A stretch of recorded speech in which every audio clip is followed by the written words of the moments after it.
최근 시국 때문에 자영업자분들이 많이 힘드시잖아요. 근데 이런 상황에 자영업자분들의 마음을 더 아프게 만든 사건이 있었는데요. 이런 자영업자분들의 마음을 아프게 한 사건 무엇일까요?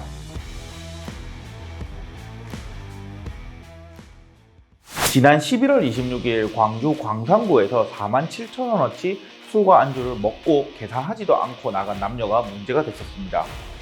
가게 업주가 경찰에 신고를 했지만 별다른 도움이 안 됐고, 그래서 가게 업주는 억울하다면서 인터넷 커뮤니티에 글을 올려서 화제가 됐던 사건인데요. 그 글이 이슈가 되자마자 당사자들이 나타나서 먹튀하려고 한 건 아니었다 라고 하면서 계산을 한 그런 사건이었습니다. 또 이전에도 서울 강서구에서 9만원어치 술과 안주를 먹고 먹튀한 사례도 존재하고요. 그럼 이렇게 식당에서 먹튀를 하는 경우에는 어떤 형사처벌을 받게 될까요? 절도죄? 사기죄? 간단하게 말씀드리면 이런 먹튀는 사기죄가 성립하게 됩니다. 많은 분들이 왜 절도죄가 아니라 사기죄야? 생각하실 수도 있는데요. 이게 갈라지는 거는 처분행위라는 것 때문입니다. 처분행위? 그럼 그게 뭐야? 자, 제가 쉽게 설명드릴게요. 처분행위는 내가 상대방에게 무언가를 줄 때에는 진짜로 내가 주려고 준다는 겁니다. 이 사건에서는 가게 주인분께서 술과 안주를 이 사람들한테 내갔을 때는 진짜로 주를 의사로 줬겠죠? 그러면 이 처분행위가 이루어졌다고 볼 수 있어요. 절도죄는 처분행위가 이루어지지 않거든요. 예시를 하나 드려드릴게요. 다들 도둑하면 누가 생각나세요? 저는 레이 미제라블의 장발장이 생각나는데요.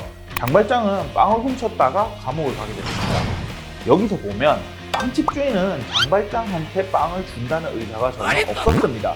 즉 처분행위가 없었던 거죠. 이걸 놓고 보면 장발장은 절도죄로, 그리고 먹튀 사건은 사기죄로 이렇게 구별이 되는 겁니다. 사기죄에 대해서 궁금하신 분들은 제가 예전에 사기죄에 대해서 설명한 영상이 있는데, 그 사기죄의 요건들에 이 먹튀 사건을 넣어보면 어떻게 될까요? 첫째, 돈을 낼 의사가 없음에도 불구하고 돈을 낼 것처럼 상대방의 가게를 속였다. 둘째, 술과 음식이라는 재물을 교부받았다. 사기죄의 요건에 딱 맞죠? 참고로 형법상 사기죄는 10년 이하의 징역 또는 2천만 원 이하의 벌금에 처한다고 규정하고 있습니다. 물론 실제로 사기죄에서 저 최대 형량만큼 선고될 가능성은 매우 낮습니다. 안 그래도 요즘 자영업자분들 많이 힘드신데 2차 가해를 가하는 이런 일은 더 이상 없었으면 좋겠습니다. 오늘 영상 재밌으셨으면 구독, 좋아요, 그리고 저는 다음에도 재밌는 법률 상식으로 찾아뵙겠습니다. 감사합니다. 권변이었습니다.